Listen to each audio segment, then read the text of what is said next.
Time to profile another alum of Bristol Community College.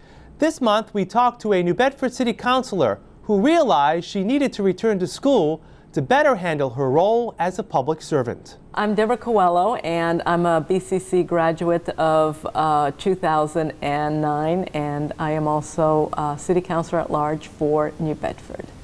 I am an immigrant. I came to New Bedford at the age of 5 with my family in the pursuit of the American dream, which so many immigrants still have that dream today. And basically a traditional Portuguese family. I grew up in the old New Bedford neighborhood. Worked really hard even as a child. That's what we did. And then I went through the New Bedford school system and learned as much as I possibly could. I wanted to be an American. That's the one thing I always wanted to be as a child. As a kid, I was very creative. I mean, I grew up surrounded by a sewing room. That's what my mother did. Sew fabrics, anything having to do with sewing, creativity. Within school, I was already making theater props that were required. I was big on photography. And I took as many classes as I could in photography in school, and that had a big interest for me, the way I looked at things. And I think that I was more into the arts than anything else. I was massively into the arts, and New Bedford was very inspiring to me. As I grew in the arts and I graduated, I had like 2 interests. I had interest in government, and I had interest, well, when I say government, I meant like local government, local community. I had a big interest in that because at the same time when I was 19 years old, I opened up my own business, a bridal shop. And so that was the first time that brought interaction with the community because the community wasn't delivering the services that I needed to grow in my own business. And so I kind of felt like, oh, what's going on here? So I became involved in community groups and neighborhood groups. And I started to see how government works. And I started demanding services that weren't being met. And I started doing that on a regular basis. I ran that business for well over 20 years. And then basically what happened, I became so involved with being an activist, because that was what I was referred to, and I was doing a lot of deliveries here in behalf of the community right here in these chambers. Within a few years, people started telling me that I really should run for office. And I didn't quite know what that meant. I didn't know what it entailed. I didn't have any formal education. So I ran for office because people were really telling me I should do this. So I kind of said, all right, let me see what that is. And then to my surprise, I won.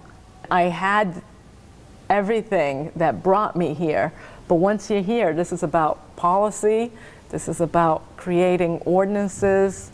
This is about making laws and keeping everybody safe. And I said, okay, I need help. And that's within that same month that I got elected, I walked in through the doors at BCC right downtown New Bedford. And I said, I want to do this. I want to take classes and learn. And that's how I decided to go back to school.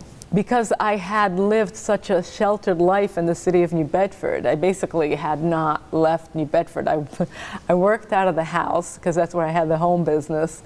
I worked within the community, so I really hadn't left New Bedford. Going to Fall River was not something that I was ready for. As silly as it might sound, it's just right over, really close by. But for somebody that is a non-traditional student, who didn't have any formal education, who was afraid to leave the city, it seemed like a big world. So to have, a satellite campus here, well, it wasn't, it's a full-fledged campus downtown, was very comfortable for me.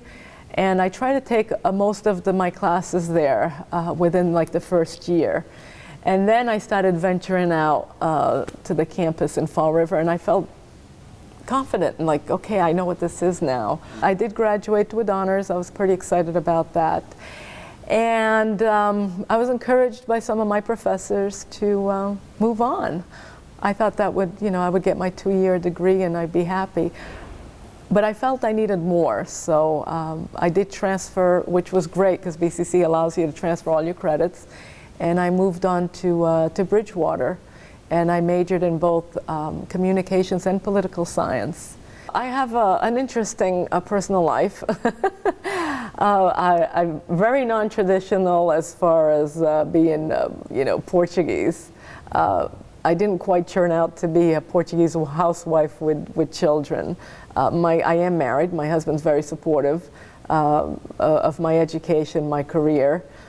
He's not, especially being a woman in politics, it's very different for the husband. And, sometimes it was a little hard to adjust, but we adjusted quite well. And I don't have any children personally, but I love children. I'm very open to children, and I feel like every child in the city of New Bedford is my child because I have a sense of responsibility and duty to them. There's organization that I didn't know was possible, and that organizational skills here really make a big difference here. I mean, it's huge. Yeah, you can't even, I'm not even the same person that walked in here 8 years ago when I first got elected and say, what is it that I won anyways? Because in actuality, when you get elected, you really don't win anything. It's a service that you provide, and now more so than ever, because I'm educated, I can provide a better service to my constituency, and I become a better person to all those around me. So it's a huge difference.